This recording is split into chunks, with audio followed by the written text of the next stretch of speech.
Shalom, pemirsa Mimbar Kristen Kementerian Agama Republik Indonesia dan seluruh umat Kristiani dimanapun Anda berada. Salam sehat.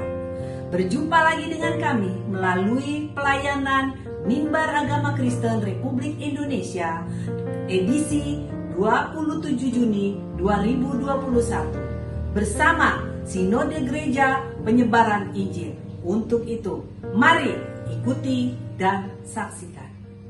Shalom pemirsa Mimbar Agama Kristen Kementerian Agama Republik Indonesia.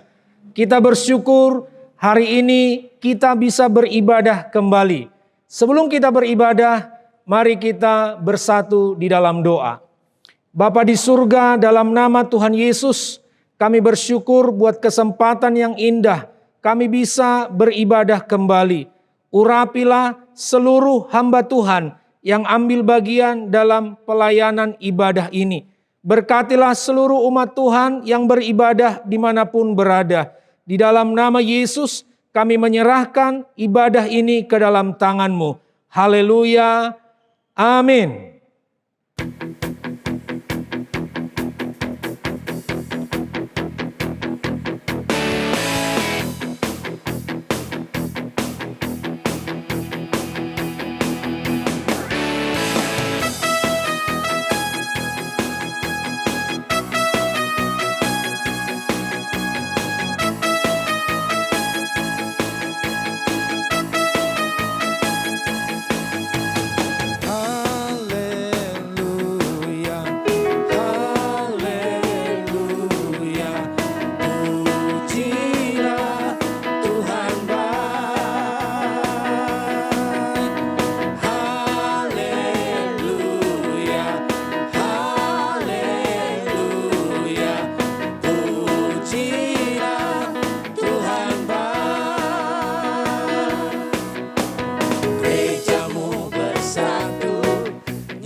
Bercahaya memuliakan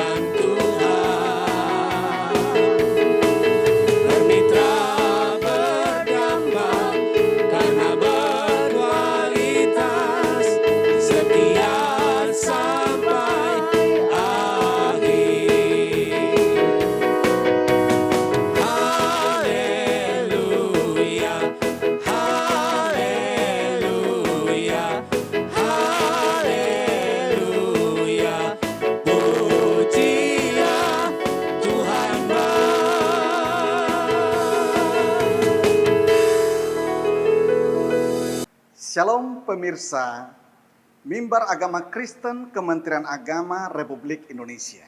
Saya mengucapkan selamat hari Minggu dan selamat kita mendengarkan firman Tuhan. Bulan Mei yang lalu, kita baru saja memperingati Hari Pencurahan Roh Kudus, Hari Pentakosta, di mana Roh Kudus diutus sebagai penolong dan pemimpin hidup kita. Tema khotbah yang saya sampaikan adalah melayani dalam pimpinan Roh Kudus. Mari saya ajak kita melihat dalam Kisah Rasul pasal 6 ayat 1 sampai 7. Ayat 1. Pada masa itu, ketika jumlah murid makin bertambah, timbullah sungut-sungut di antara orang-orang Yahudi yang berbahasa Yunani terhadap orang-orang Ibrani. Karena pembagian kepada janda-janda mereka diabaikan dalam pelayanan sehari-hari. Ayat 2. Berhubung dengan itu, ke-12 rasul itu memanggil semua murid berkumpul dan berkata, "Kami tidak merasa puas karena kami melalaikan firman Allah untuk melayani meja."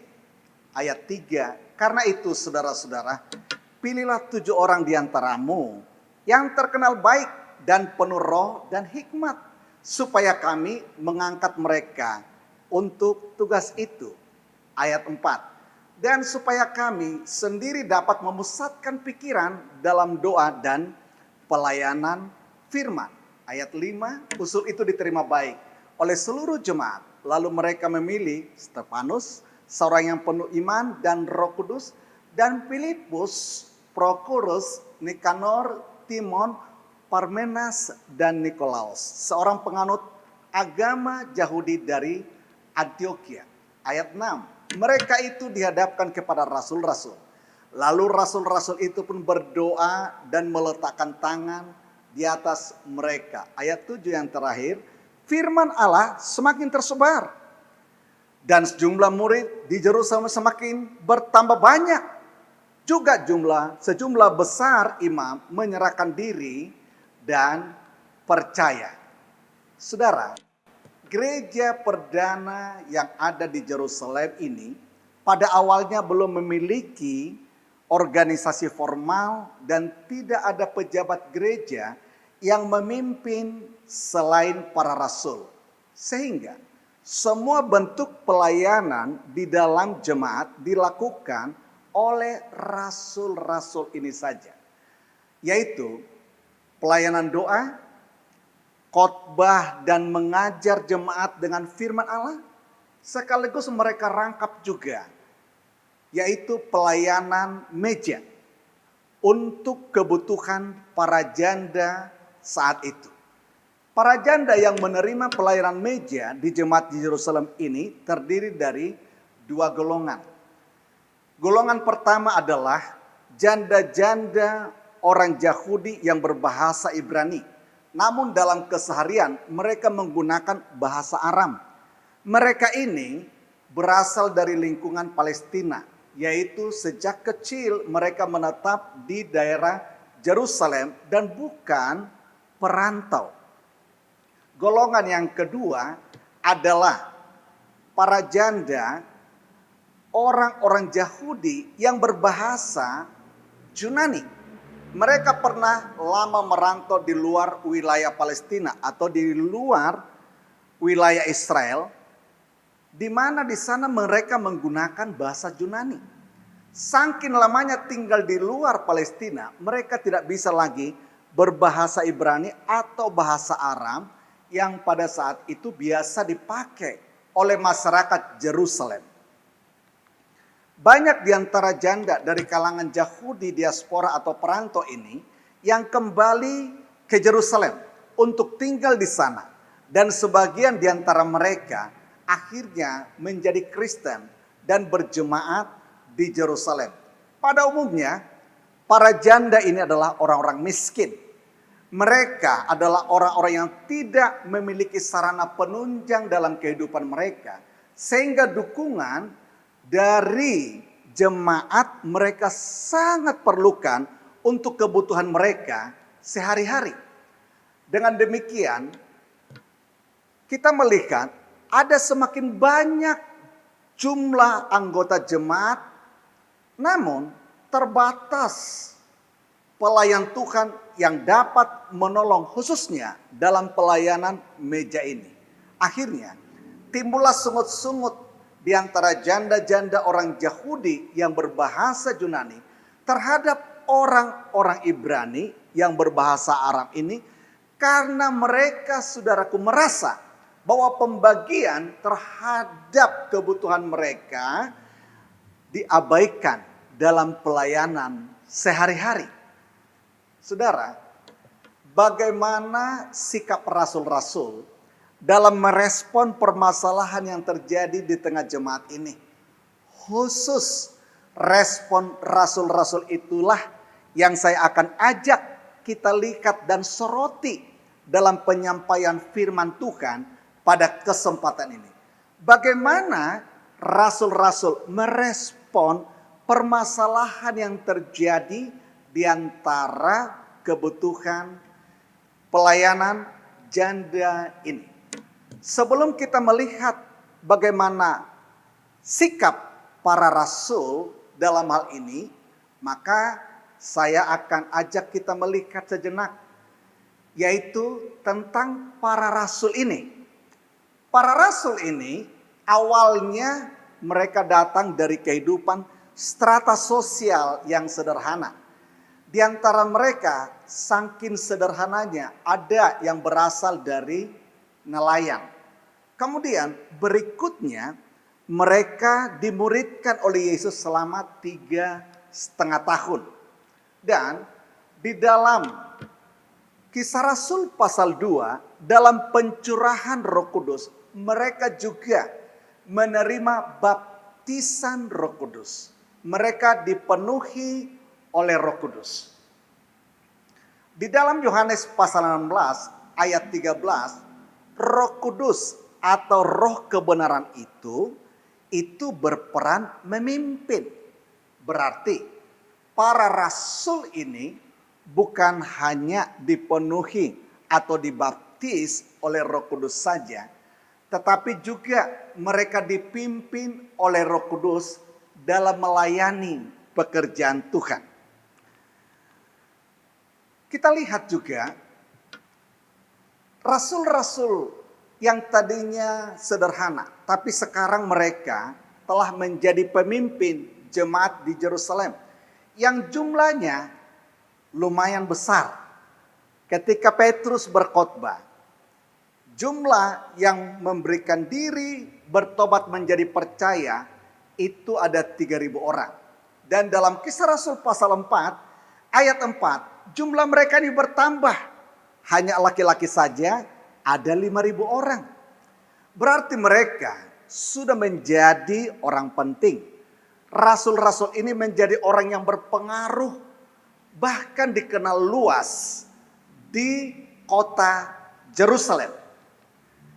Bagaimanakah sikap mereka yang sudah menjadi orang penting, yang sudah menjadi orang yang berpengaruh, namun mereka juga adalah orang yang dipimpin oleh Roh Kudus? Bagaimana sikap mereka dalam merespon permasalahan di tengah jemaat ini?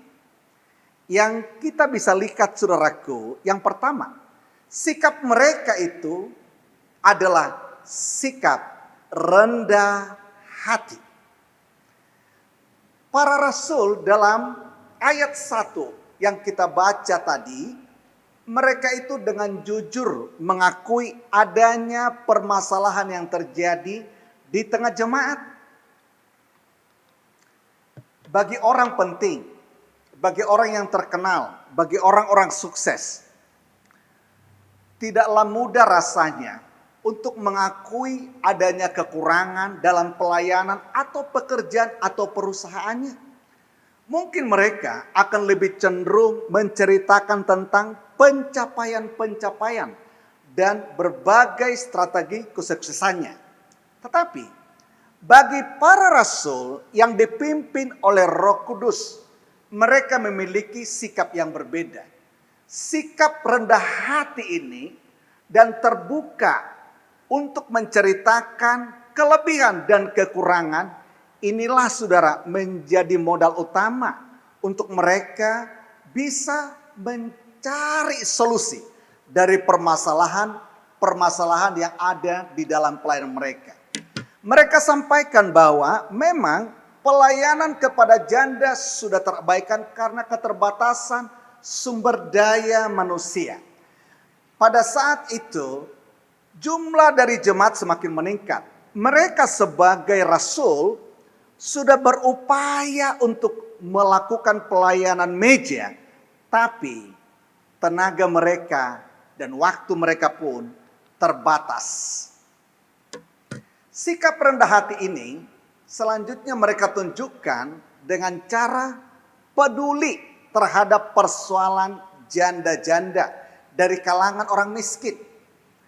Masalah ini bisa saja mereka abaikan sebenarnya, karena masih banyak jemaat-jemaat dalam strata sosial yang lebih tinggi yang memang membutuhkan perhatian mereka.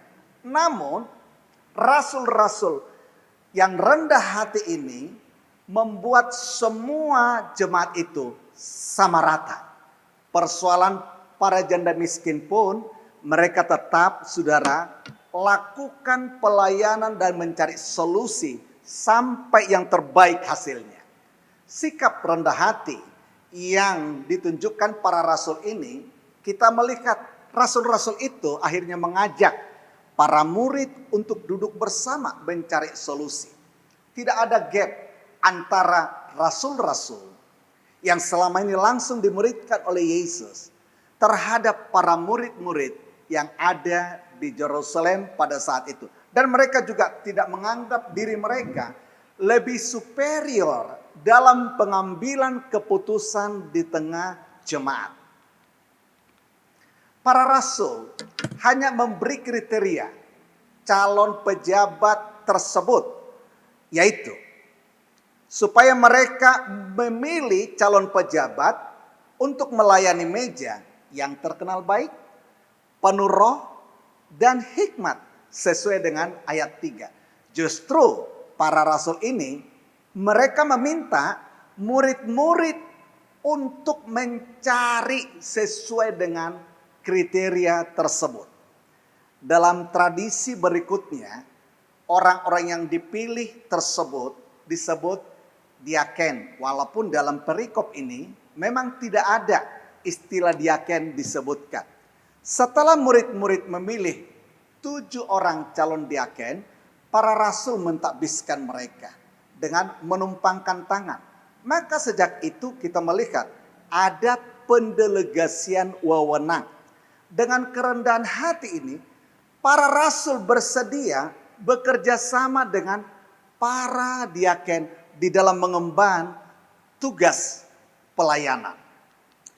Bagaimana para rasul ini memiliki sikap rendah hati seperti yang mereka peragakan ini, saudara? Tentu mereka meneladani sikap rendah hati ini dari Yesus.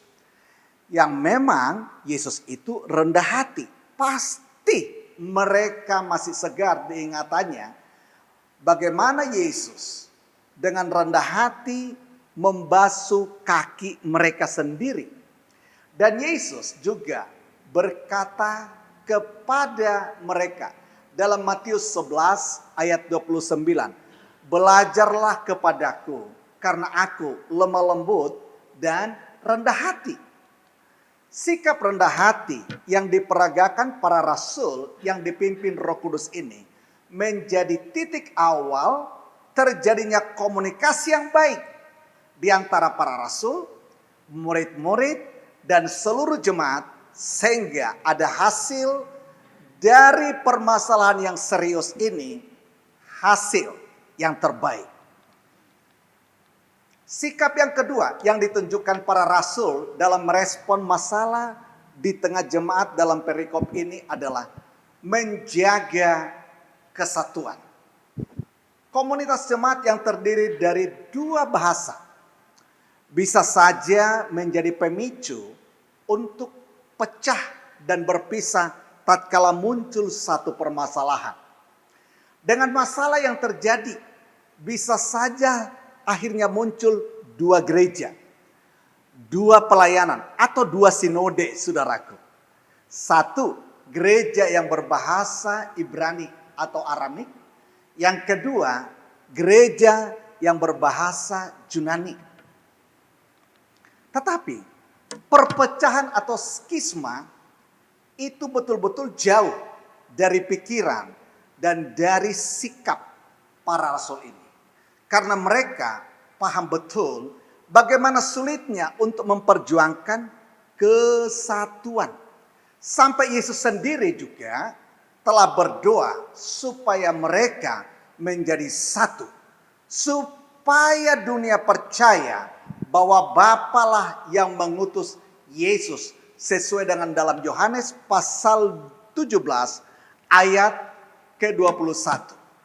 Rasul Paulus memberi nasihat di dalam Efesus 4 ayat 3. Dan berusahalah memelihara kesatuan roh oleh ikatan damai sejahtera.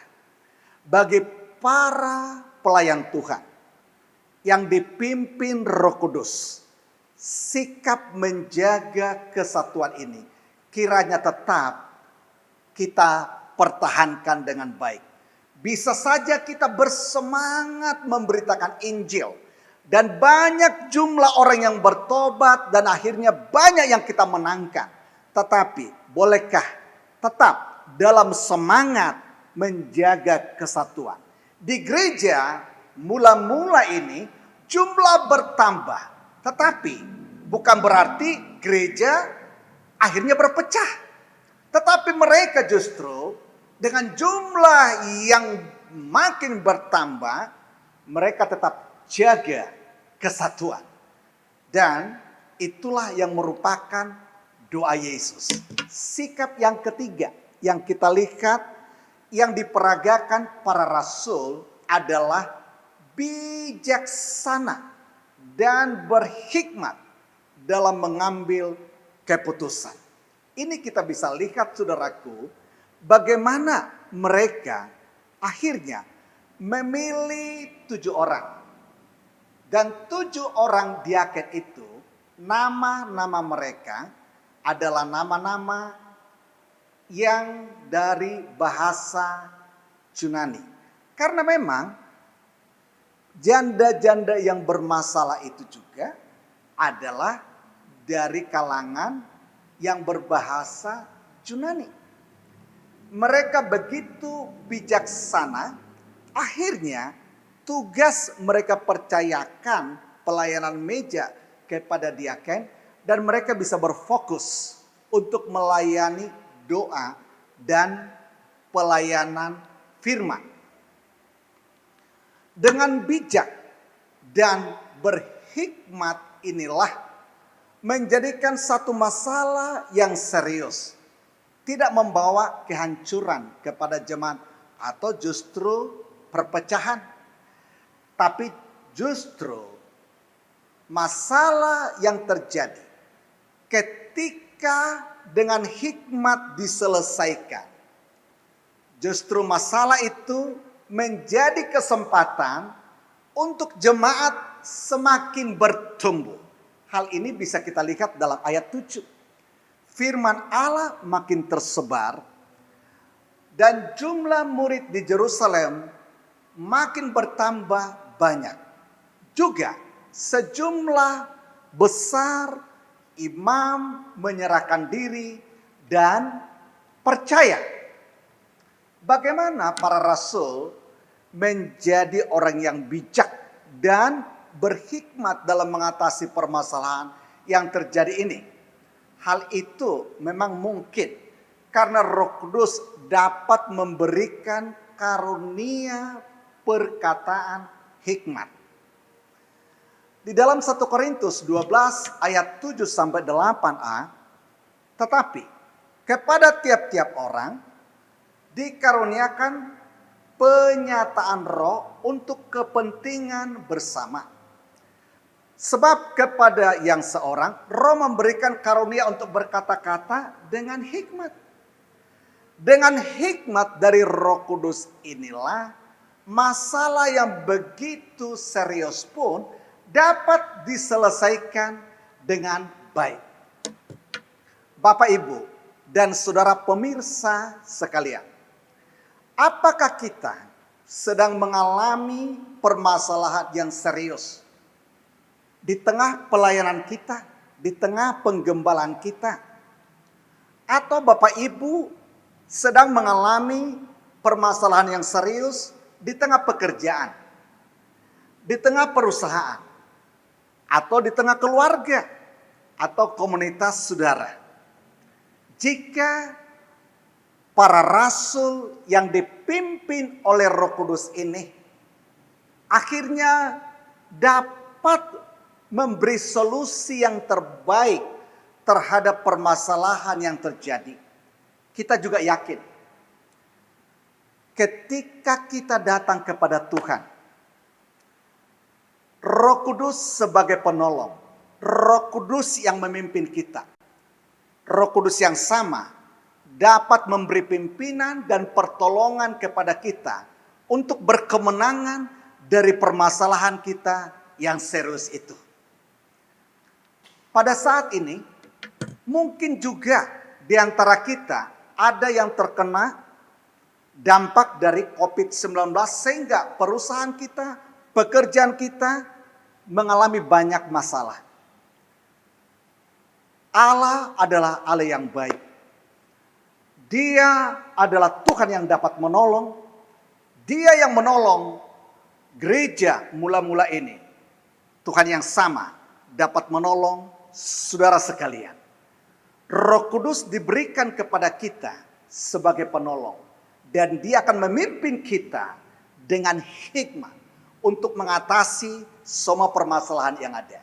Tapi bolehkah kita, orang-orang yang mengandalkan Tuhan, tetap juga memiliki sikap seperti rasul-rasul ini, yaitu sikap rendah hati, sikap menjaga kesatuan tatkala permasalahan terjadi, tidak pecah tetapi tetap mengupayakan kesatuan. Dan yang ketiga, sikap bijaksana dan berhikmat dalam mengambil keputusan. Kiranya Roh Kudus menolong kita dalam mengatasi permasalahan kita, sehingga permasalahan yang terjadi bukan menghancurkan, tetapi bisa semakin membuat pelayanan kita, usaha kita, dan juga pekerjaan kita semakin meningkat. Masalah menjadi kesempatan untuk bertumbuh. Kita berdoa. Bapa dalam Yesus Kristus, kami mengucap syukur karena Tuhan telah memberi satu teladan bagi kami. Bagaimana jemaat di Yerusalem dengan masalah yang serius, tapi dengan pertolongan Roh Kudus dan sikap para pemimpin, akhirnya solusi yang terbaik terjadi. Hal yang sama, semua pemirsa yang hadir saat ini dan yang mendengarkan pemberitaan firman ini, dalam semua permasalahan hidup kami, tolonglah dengan hikmat-Mu, Roh Kudus memberikan pimpinan kepada semua kami.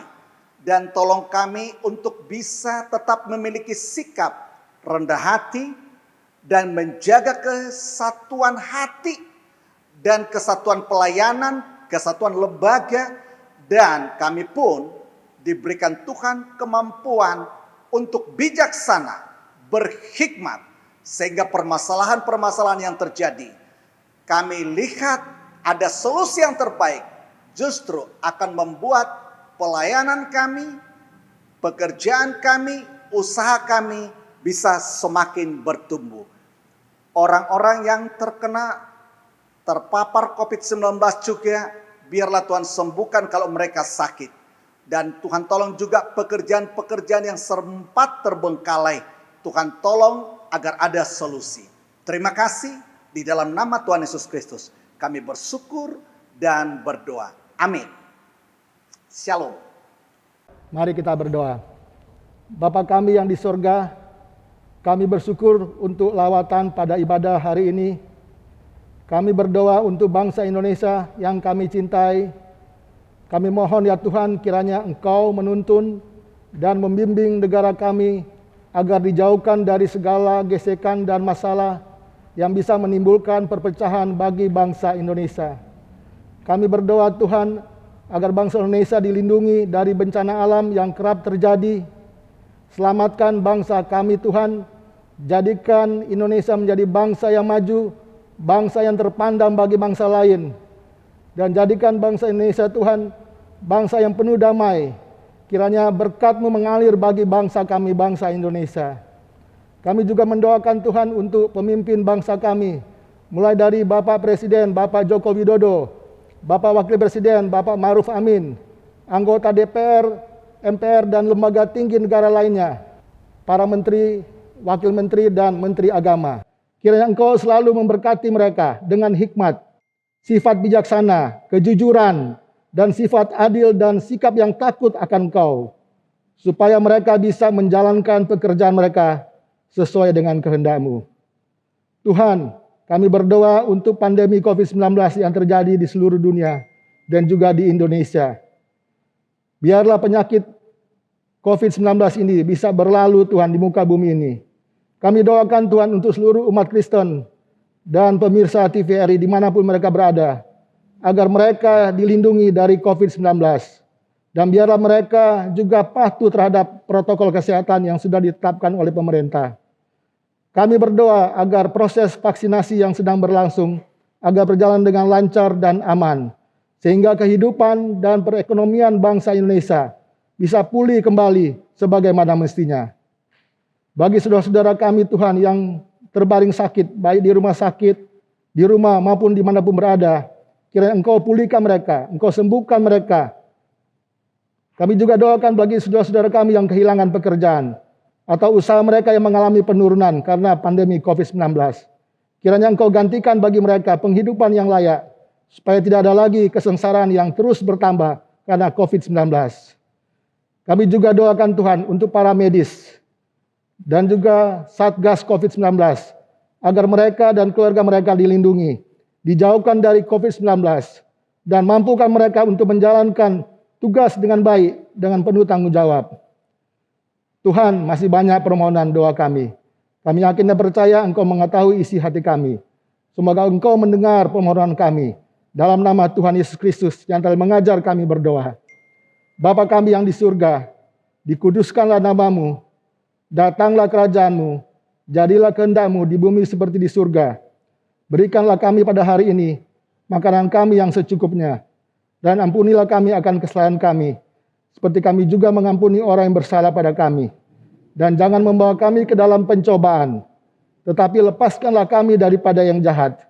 Karena Engkaulah yang punya kerajaan, dan kuasa, dan kemuliaan sampai selama-lamanya. Amin.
Saudara, mari kita arahkan wajah kita kepada Tuhan. Dari tempat ini terima dan bawalah berkat dari Allah Bapa, cinta kasih dari Yesus Kristus, serta persekutuan dari Roh Kudus menyertai saudara sejak hari ini hingga Maranatha, Yesus datang kedua kali. Dalam nama Tuhan Yesus Kristus. Amin. Tuhan memberkati. Shalom. Mimbar Kristen Kementerian Agama Republik Indonesia edisi Minggu 27 Juni 2021 telah selesai. Kami mengucapkan terima kasih kepada Sinode Gereja Penyebaran Injil dan juga kepada song leader yang telah melayani dengan lagu-lagu pujiannya. Untuk itu, kiranya Tuhan Yesus memberkati kita. Jangan lupa ikuti protokol kesehatan 5M. Mari kita menerapkan protokol kesehatan dengan benar dengan menerapkan 5M. 1. Memakai masker. 2. Menjaga jarak. 3. Mencuci tangan dengan air mengalir dengan menggunakan sabun. 4. Menjauhi kerumunan. Dan yang 5. Mengurangi mobilitas. Kepada pemirsa, kami mengucapkan terima kasih karena telah mengunjungi website kami, juga telah mengunjungi Instagram dan YouTube kami. Jangan lupa subscribe dan tekan tombol lonceng untuk mengingatkan kembali pada Minggu edisi 4 Juli 2021 kita kembali. Tuhan Yesus memberkati.